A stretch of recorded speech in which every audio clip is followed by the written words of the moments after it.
Sotsiaalministeerium alustas peresõbralike asenduskodude või peremajade ehitamist 2008. aastal. Ja Euroopa Regionaalfondi ning Eesti-Šveitsi koostööprogrammi raames on selle aja jooksul kokku reorganiseeritud ja kohalikele omavalitsustele üle antud üle Eesti 12 erinevat peremaja.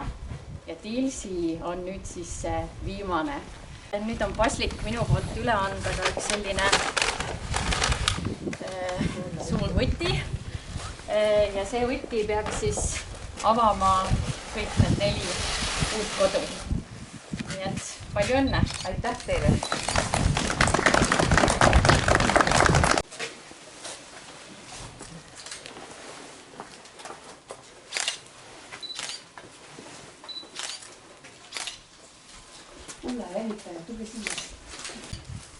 Need lastekodulapsed, kes täna siin on, teie võtke kindlasti oma tubades ja lõidake ka oma kaaslastele kaasa, sest see on üks osake sellest soojusest. No Riho, kuidas uued ruumid tunduvad? Need on küll väiksemad kui eelmised, aga siiski nad on ilusad ja kompaktsemad. Kaua oled siin Tilsi lastekodus juba elanud? Umbes 7-8 aastat.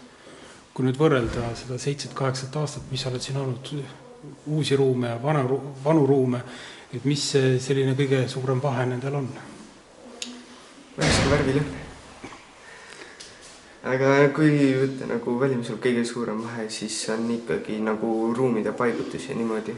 Et seal oli nagu palju erinevaid ruume, mida enamus ei kasutatudki, aga siin majas ikka kasutatakse kõiki ruume.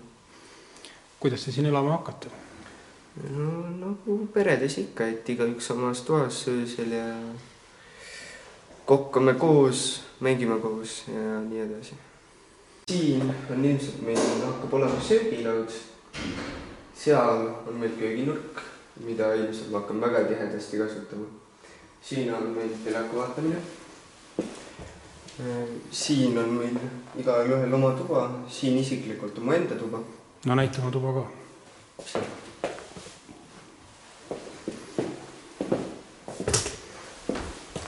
Tuba on küll varasemast väiksem, aga seest on siin palju mõnusam olla.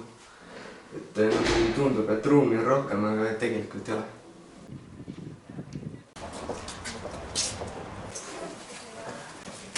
Kuidas need uued peremajad sündisid?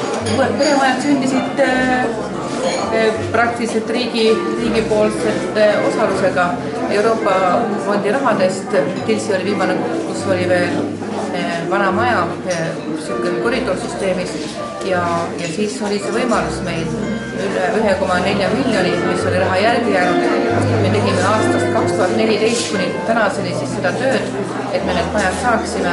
Ja kui suvel oli veel tunda, et lapsed ei tunne sellest majast huvi ja rõõmu, siis täna on see nüüd juba teisiti öeldes nende kodu ja siin on juba mõned lapsed täna ka vastu võtnud vaid avamisüritusel ja nad tundsid, et see on tema kodu ja üks poissin ütles, et nüüd hakkan mina ise süüa tegema köögis. Nii et see on tundemärk juba, et nendele meeldib see koht ja nad on ikkagi oma kodu leidnud ja ma loodan ainult seda, et ka meie töötajad, keda me siin konkursil võtsime, need vanemad töötajad, et nad saavad aru, et nad tulid tööle, mitte tööle, vaid nad tulidki kodu elu korraldama siin ja olema osake nende laste elust ja tulevikust.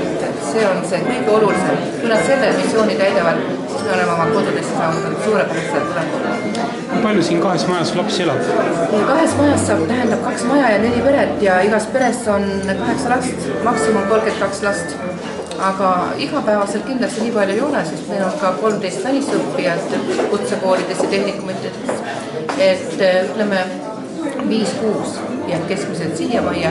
Siia osa lapsi käib siis nendest lasteaias, meie oma lasteaias Muumiorus, osa käib Tilsi põhikoolis ja osa siis käib kuskil mujal tervislikele võimalustele vajadustele.